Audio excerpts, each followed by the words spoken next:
Assalamualaikum warahmatullahi wabarakatuh. Baiklah, kami dari kelompok 3 ingin mempresentasikan hasil dari makalah kami. Sebelum kami mempresentasikan makalah ini, perkenalkan, nama saya Sinta Purnamasari dengan NIM 20531148. Dan perkenalkan pula rekan saya yang bernama Rizka Marlianingsih dengan NIM 20531139. Sri Mahendita dengan NIM 20531152. Baiklah, di sini saya ingin mempresentasikan makalah kami dari mata kuliah jurnalistik dengan dosen pengampu Bunda Intan Syafitri MA. Judul makalah kami adalah Organisasi. 1. Pengertian organisasi. Organisasi adalah satu penyusunan sosial yang mengejar matlamat kolektif, mengawal prestasinya sendiri, dan mempunyai satu tujuan. Kata organisasi berasal dari bahasa Inggris, yaitu organisation, yang berasal dari bahasa Yunani, yaitu organon atau lebih dikenal dengan ergon, yang bermaksud organ, yang berarti alat. Organisasi dapat dikatakan sebagai sistem kerjasama antara dua orang atau lebih, atau organisasi adalah setiap bentuk kerjasama untuk pencapaian tujuan bersama. Organisasi adalah struktur pembagian kerja dan struktur tata hubungan kerja antara sekelompok orang pemegang posisi yang bekerja sama. Ada beberapa para ahli yang mengemukakan pengertian organisasi, seperti menurut Stephen P. Robbins, pengertian organisasi adalah kesatuan entiti sosial yang dikoordinasikan secara sadar dengan sebuah batasan yang relatif dapat diidentifikasi yang bekerja atas dasar yang relatif terus-menerus untuk mencapai suatu tujuan.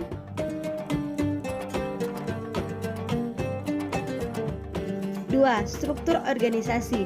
Adapun contoh struktur organisasi seperti A. Struktur organisasi perusahaan. Struktur organisasi perusahaan mengacu pada suatu bisnis yang diorganisasikan untuk memenuhi tujuannya. Yang B.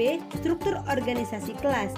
Organisasi kelas adalah sumber daya pengajaran yang memfasilitasi pencapaian suatu yang diusulkan dan didukung dengan tindakan guru dan siswa. 3. Unsur-unsur organisasi. Ada beberapa unsur dalam berorganisasi. Unsur-unsur ini adalah bagian atau komponen yang membentuk dan mencapai tujuan sebuah organisasi. A. Personil. Personil atau anggota organisasi adalah sebuah unsur yang sangat penting karena memiliki peran dan tingkat masing-masing. B. Kerjasama atau teamwork. Kerjasama sangat dibutuhkan dalam organisasi agar tujuan dari sebuah organisasi tersebut bisa terlaksana dengan baik. C. Tujuan bersama. Tujuan adalah sasaran atau target yang akan dicapai dalam sebuah pembentukan organisasi. D. Peralatan atau equipment. Tujuan dalam organisasi memerlukan peralatan sebagai sarana dan prasarana agar bisa dicapai. E. Lingkungan atau environment. Faktor lain yang tidak kalah penting demi tercapainya sebuah tujuan yang dibuat organisasi adalah lingkungan. F. Sumber daya alam. Sumber daya alam juga tidak kalah penting sebagai salah satu unsur dalam sebuah organisasi yang dibentuk. 4. Ciri-ciri organisasi.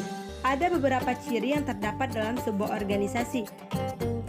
Di antaranya A. Terdiri dari anggota atau sekelompok orang.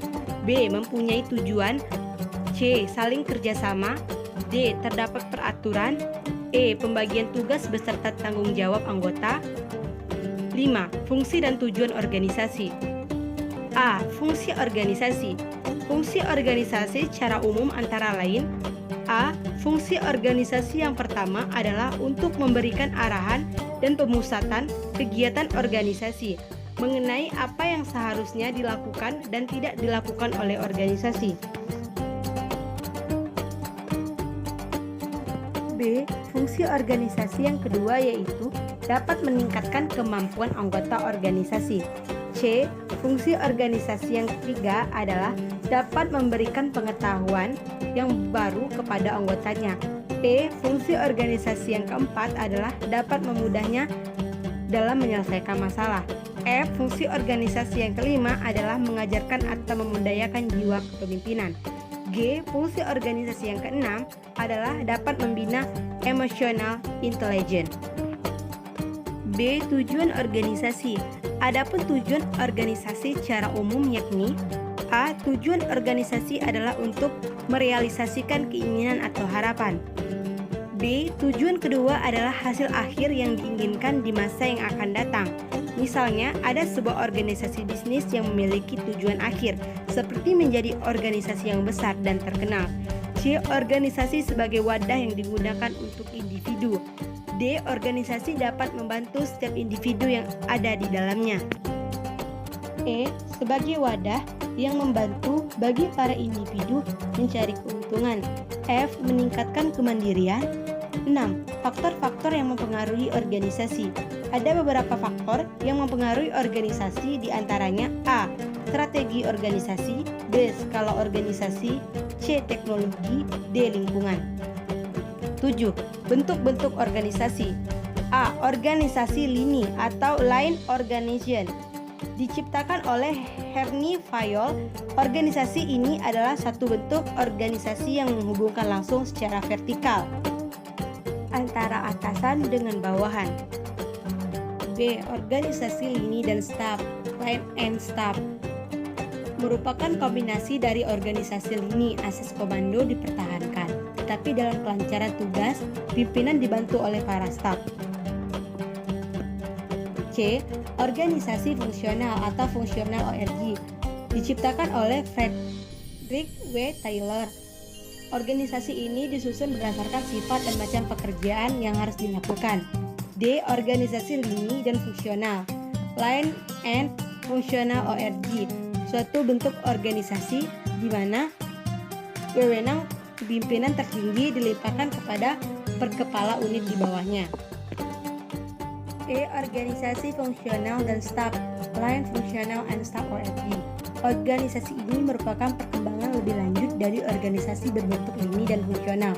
Adapun bentuk-bentuk organisasi yang ada di masyarakat, beberapa bentuk organisasi tersebut diantaranya adalah A. Organisasi politik, B. Organisasi sosial, C. Organisasi olahraga, D. Organisasi agama, E. Organisasi pemuda, F. Organisasi mahasiswa. 8. Hambatan dalam berorganisasi. Ada beberapa hambatan dalam mengorganisasikan tim pada sebuah organisasi. Di antaranya A. Ketegasan pimpinan, B. Egoisme, C. Komitmen, D. Kurangnya komunikasi, E. Hambatan semantik. Hambatan semantik yaitu hambatan yang terjadi akibat pemahaman yang sedikit mengenai bahasa dan istilah-istilah asing yang digunakan dalam informasi atau pesan.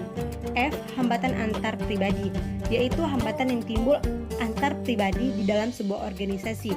Biasanya hambatan ini muncul karena adanya salah paham antar pribadi yang menyangkut masalah tugas dan wewenang. 9. Upaya mengembangkan organisasi. Ada beberapa upaya dalam mengembangkan sebuah organisasi, di antaranya A. Latihan kepekaan, B. Membuat visi dan misi, C. Pendekatan survei umpan balik, D. Membuat aturan, E. Proses konsultasi, F. Merekrut sumber daya yang baik, G. Membangun tim, H. Pengembangan antar kelompok, I. Tegaskan masing-masing peran dan tanggung jawab, J. Membuat struktur organisasi yang terarah.